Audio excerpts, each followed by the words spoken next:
नमस्कार साथियों, स्वागत है आप सबका हमारे चैनल पर। साथियों, एक बहुत ही बड़ा अपडेट निकल कर आया है। ये अपडेट है भारतीय नेवी के एक बहुत बड़े परचेज को लेकर। हम सब जानते हैं जितनी ही प्रकार की तेजी से जो भारत के फाइटर जेट पुराने होते जा रहे हैं और उनके नए फाइटर जेट लाने का प्रोग्राम चल रहा है, ऐसा ही कुछ भारतीय नेवी में भी हो रहा है। हमारी भारतीय नेवी में मिग-29 जैसे फाइटर जेट जो कि रशिया से लिए गए हैं, डबल इंजन, वो यूज़ किए जाते हैं।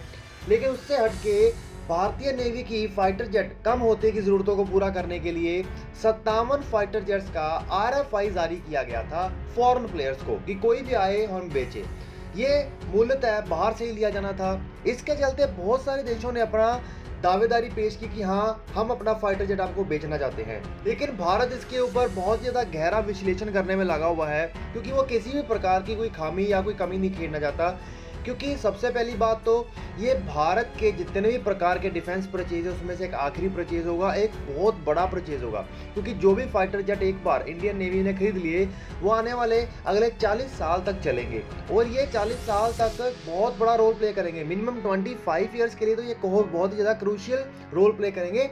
कौन से एरिया के अंदर? इंडियन ओशन के अंदर।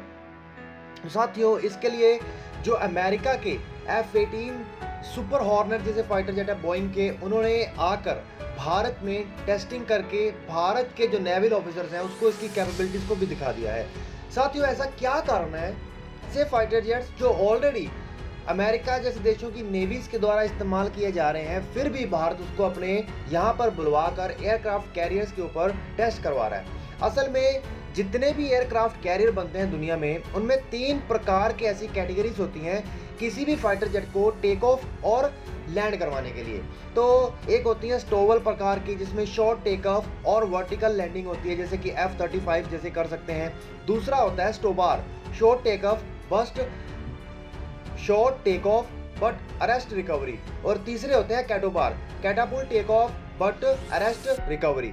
तो जो भारत के पास INS विक्रमादित्य है और जो आने वाला नया इंडिजीनियस एयरक्राफ्ट कैरियर है, उसमें हम स्टोबार प्रकार के जो सिस्टम है उसको लगाते हैं, जिसमें short take off but arrest recovery होती है। मतलब कि जो एक जेट है वो टेक ऑफ तो खुद कर लेता है, लेकिन उसकी रोकने के लिए, उसको लैंड करवाने के लिए अरेस्ट रिकवरी मतलब एक कैटापुल्ट केबल होती है जिसके माध्यम से उसको रोका जाता है टाई करके। तो ये एक बहुत ही बड़ी इंपॉर्टेंट चीज़ है। इसके चलते भारत सभी को बुलाकर यहाँ पर टेस्ट कर रहा है। F-18 हॉर्नेट तो होके चला गया, लेकिन अब नया फाइटर जेट आ रहा है, वो आ रहा है राफेल। हम सब जानते हैं कि हमने ऑलरेडी 36 राफेलों को खरीदा है और राफेल का जो मैराइन वर्जन है, जो ऑलरेडी फ्रांस के द्वारा नेवीज में इस्तेमाल किया जा रहा है, वहाँ पर उसको चेक किया जाएगा। सबसे बड़ा प्रश्न तो ये आता है कि क्या भारत के पास ऑलरेडी जो अब हम विदेशों से तो सामान खरीदने ही वाले हैं, और इसमें अगर हमें दूसरे देशों से कोई ना कोई हथियार खरीदना ही है तो हम एक ही जगह पर टिक कर क्यों रहे?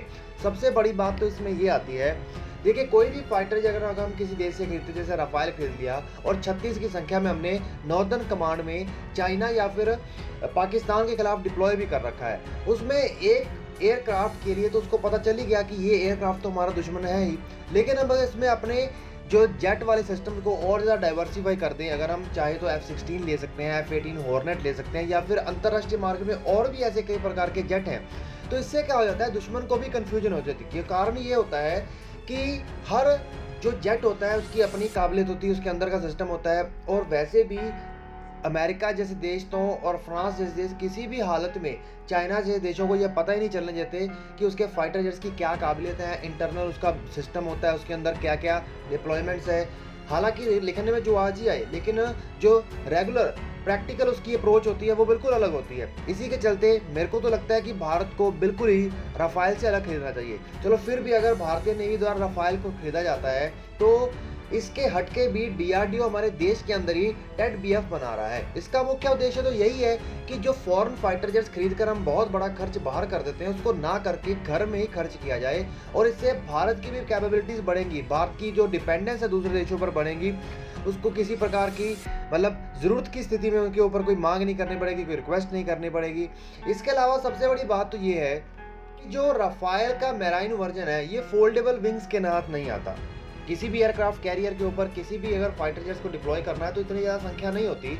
एक जो सीमित साइज़ ही होता है किसी भी एयरक्राफ्ट कैरियर का, और किसी भी देश को किसी भी समुद्र में एक महाशक्ति बनाने का काम ये बहुत महत्वपूर्ण तौर पर करता है।